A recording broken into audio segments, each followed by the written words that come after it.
Hello, ate. Hello po. Ate, anong special dito sa dragon fruit mo? Bakit kailangan nilang dayuin? Bali, ang ginagamit po kasi namin na panimpla dito is alkaline. Ano ba yung alkaline, ma'am? Battery? Di ba sa battery lang yun?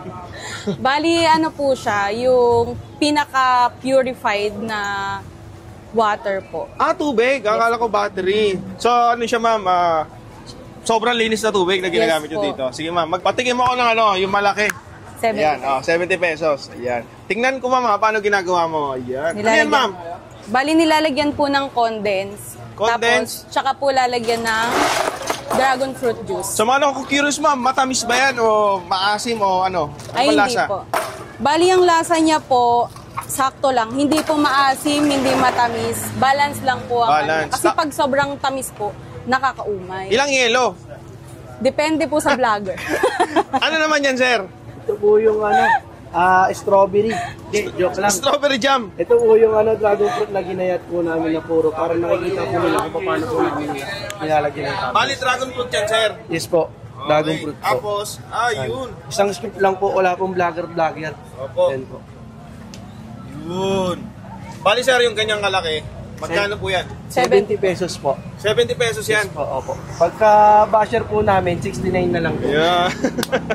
So yun guys, so ito yung dragon fruit na to, ginagamitan nyo ng alkaline. Apo. Ayan. Tapos meron pa siyang condense sa gilid. Ayan, 70 pesos. Meron din 50 pesos.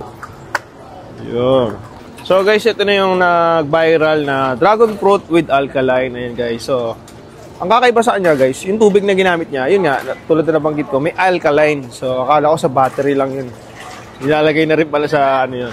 So anyway, 70 pesos yung ganito kalaki. Meron namang maliit, 50, ganito kalaki. So yun open sila dito simula 2:30 PM hanggang 11 ng gabi. Everyday na yan. Dito lang sila located sa may Picampa.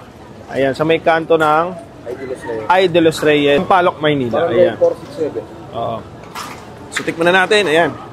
Tapos meron nga pala siya nilagay na condense sa gilid.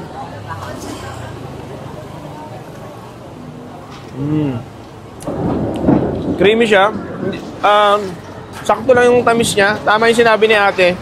Tinimpla talaga nila to na hindi masyado matamis para hindi siya masyado nakakaumay.